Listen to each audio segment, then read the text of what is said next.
شنبه و یک شنبه باید با زن خود خانه‌داری نکنید. التماس جواب درستش را گویید. اگر مخلص من باشی در این با من چند بار پیشتر هم گفته بودم. همین غریمی چی هنر نداری خودت همین گپ هر ملا رو من گفتم او همسری خودت از چیکار داری های ملا در تو چهارشنبه میکنی پنجشنبه یک خلاده مگه شب جمعه خوشش نمیاد به فرای خوان هر شب یک شنبه میکنه باید درست نیست. این گپ خطا است دادر عزیز. باور کنید اسلام در این گپ ها نیست. فقط هم ملای میگه اونها حقیقت اسلام رو نمیدونن. اونها هم اسلام عزیز هم مسخره کردن.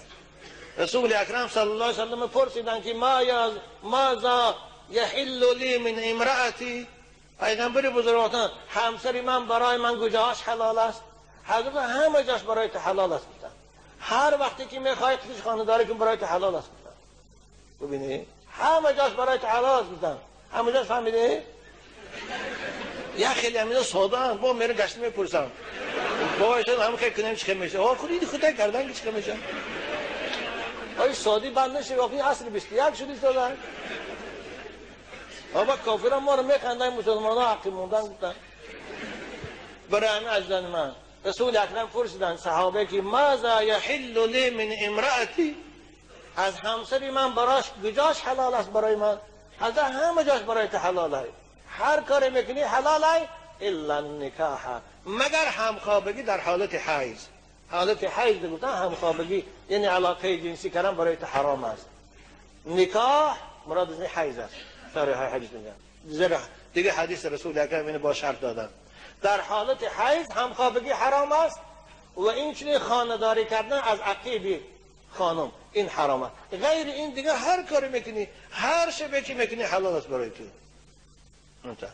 او خدا رحمت کنه آدمای قدیم شیخ بودن، خدا رحمتشان کنه آدمای خوب بودن.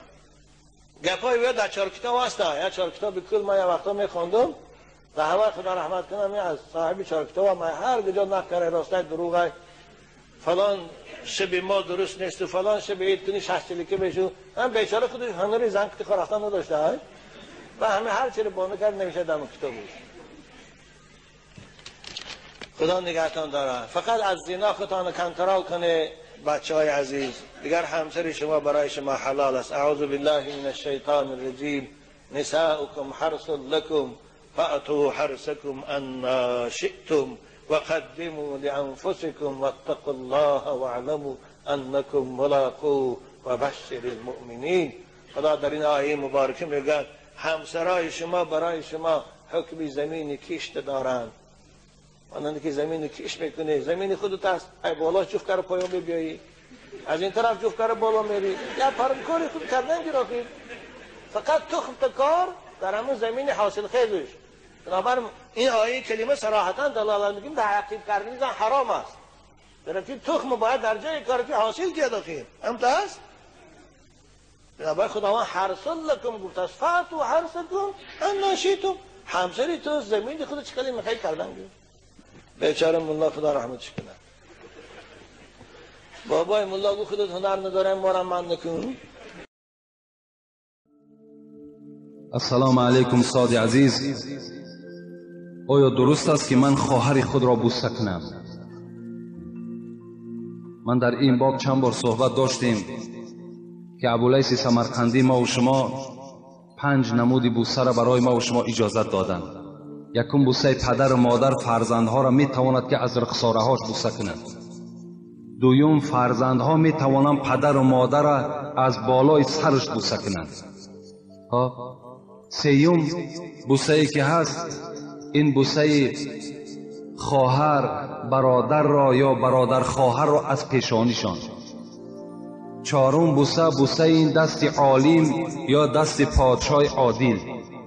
پنجم بوسه این بوسه مرد زن را از دهانش میتواند که زنی حلالی خودش را از دهانش بوسه کند.